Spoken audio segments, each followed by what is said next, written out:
máxima expresión de la juventud del Río de la Plata, ya conocida mundialmente. Aquí están Osvaldo, Hugo, Cayo y Perín. Aquí están los Shakers.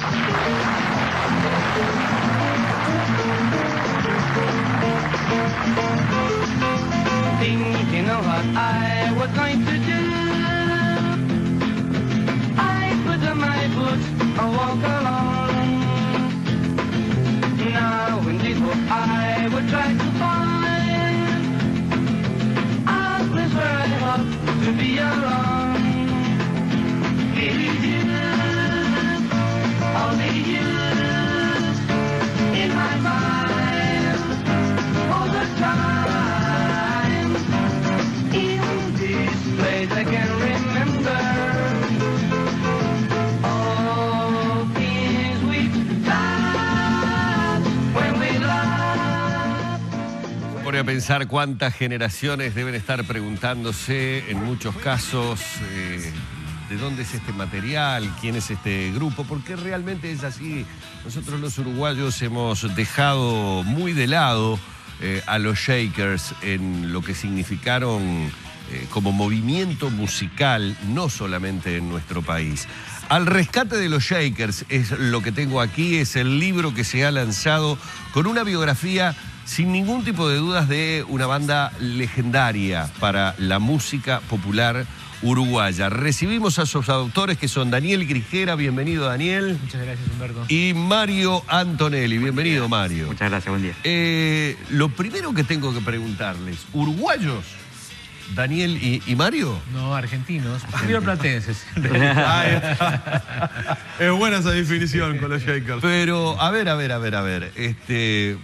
Porque uno siente, en lo que ves personal, un cariño muy especial por Shakers. Conservo con muchísima adoración el vinilo que desde muchísimos años atrás disfrutaba. Pero no sé si comparten o no lo que yo acabo de decir, Daniel. Los uruguayos en particular no hemos atesorado debidamente. Y al rescate de los Shakers, suele de alguna manera, viene como a ocupar un lugar que, por lo menos desde el punto de vista literario, aquí en nuestro país no teníamos. No soy quien para juzgar si están así, lo que dice, porque yo lo veo desde el punto de vista argentino. Lo que es cierto es que los Shakers triunfaron fundamentalmente en Argentina y de ahí se expandieron al resto de Latinoamérica. Por supuesto eran uruguayos y son uruguayos. Y creo que sí, este libro viene a ocupar una especie de aquel vacío dentro de la gran biblioteca de la cultura latinoamericana o rioplatense. Pero nos da un enorme placer que ocupe ese lugar porque realmente faltaba eso. Faltaba eso y puedo decirte que la carátula del libro es un símbolo, porque se llama un rescate tal cual. Se llama Al rescate de los Shakers, pero además es una búsqueda. Claro. Si vos mirás bien la foto, la pose de Hugo es horizontal, parece una embarcación. La guitarra es como un velamen y tiene en la mano una especie de periscopio. Sí. Es una búsqueda, porque esa búsqueda no se agota en los Shakers, sino que continúa en otros aspectos trascendentales, como es la leyenda de Opa, como es el candombe, la historia del candombe y los hermanos Fattoruso, y un viaje interesantísimo al Oriente, como hicieron los Beatles buscando cultura al Oriente y como hizo Marco Polo buscando finanzas y comercio al Oriente. Bueno, Hugo Fattoruso ha ido a Japón, esa tierra oriental, y creo que hemos logrado como una especie de documental, no solo de la gira de dos orientales y Hugo en Japón, sino del propio país en sí mismo. Hasta hace muy pocos años Hugo estaba yendo a Japón con un éxito tremendo realmente, y un reconocimiento. Sigue yendo. Sigue yendo todavía. Yo tenía noticias de hace algunos años cuando iba y viajaba. Pero además, no solamente el tema de la nacionalidad de los autores del libro, Humberto, sino que oftalmólogo y contador. Porque uno podía pensar, este trabajo lo realizan historiadores, periodistas que buscan, ¿no? Pero en realidad es la pasión que los moviliza a explorar en esto de los Shakers. Superman tenía el mismo problema también, que hablaban de la doble personalidad. Pero bueno, un poco, creo que historiador es una buena palabra para denominar una parte del libro, ¿no? La actitud que tuvimos ha sido una parte del libro que tiene datos muy precisos, históricos, chequeados. Bien. Por ejemplo, que es curioso que hayan debutado en este canal como el trío Fattoruso en el año 58, cuando era Saeta TV. Cuando arrancaba. Claro, entonces un poco nos llama la atención de estar acá ahora presentando esto, cuando un poco el padre de los Fattoruso vino acá a hablar con un directivo y decir, tengo este trío, y bueno, tocaron Dixieland y ahí un poco comenzó la historia pública de este trío Fattoruso que después... Mario, ¿y cómo surge con Daniel el tema de la necesidad de publicar, de llevar al papel esa pasión y ese trabajo de búsqueda? Daniel es un coleccionista histórico de los Shakers, que yo conocía de rumores, que había alguien que estaba investigando y un día iba a sacar un libro y que yo quería leer. No nos cruzamos, yo también empecé el mío por mi lado, con otros datos, y bueno, en un momento Lito Nebbia nos juntó y dice, ustedes se tienen que conocer.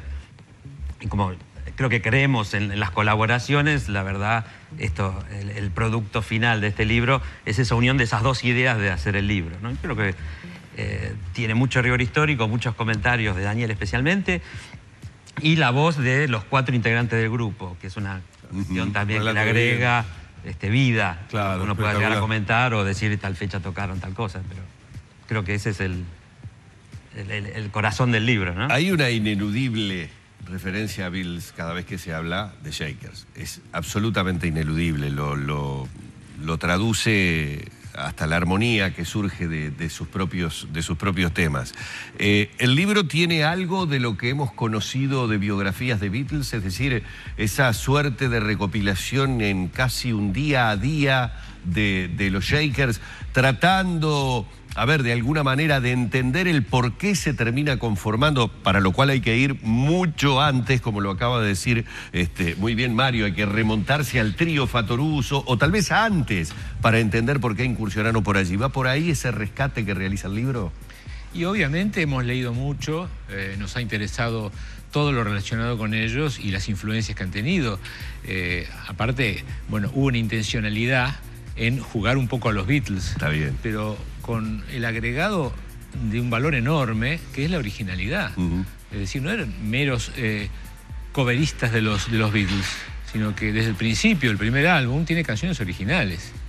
Eran músicos, a diferencia de los Beatles, que no tenían una profesión previa al grupo de músicos. Ellos hicieron música con los Hot Lovers, hicieron con el trío Fattoruso, los 4, porque también Cayo y Pelín estaban relacionados con la música, de manera que hay esa pequeña diferencia.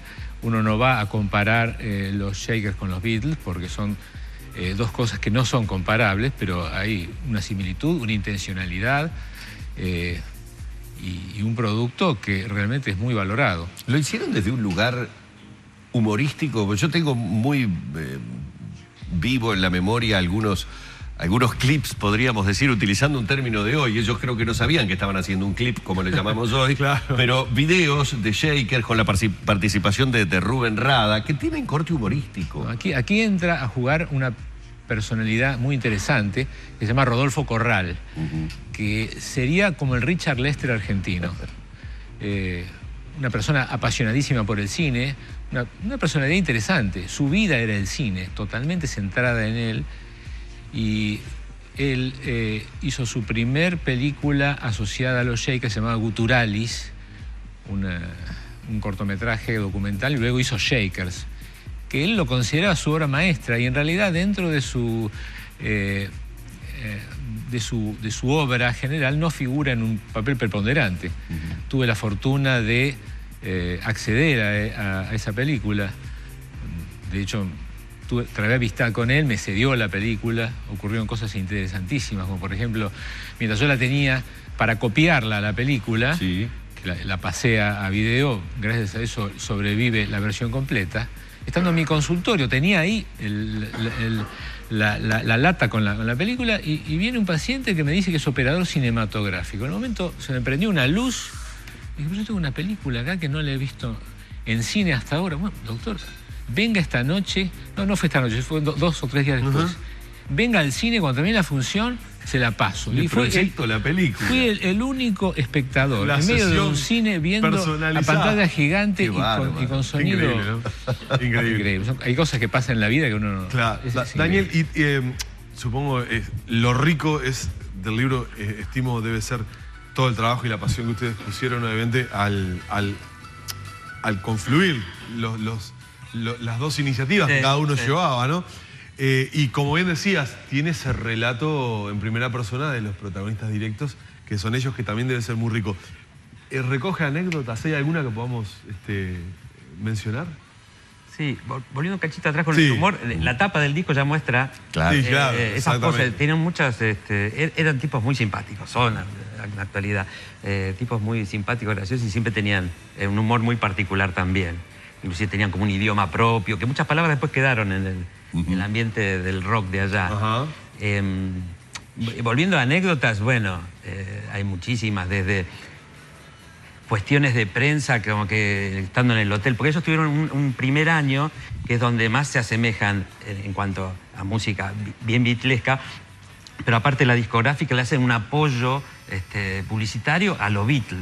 O sea, Claro. bajar desde un avión, los presentan en cuanto presentación de libro, disco, allá siempre estaban los Shakers. Sí. Fue un primer año donde los cañones estaban apuntados a poner a los Shakers en escena. Cantando en inglés, que era una novedad en Buenos Aires, porque en ese momento la música que se hacía se cantaba en castellano. Ah. Normalmente la historia se cuenta al revés, que se cantaba en inglés y vino Lito Nevia. No, la música se cantaba en castellano, vinieron los Shakers Claro. y uno dijo, es esto. Entonces se empezó a cantar en inglés como se podía, porque no era el idioma, Claro. evidentemente.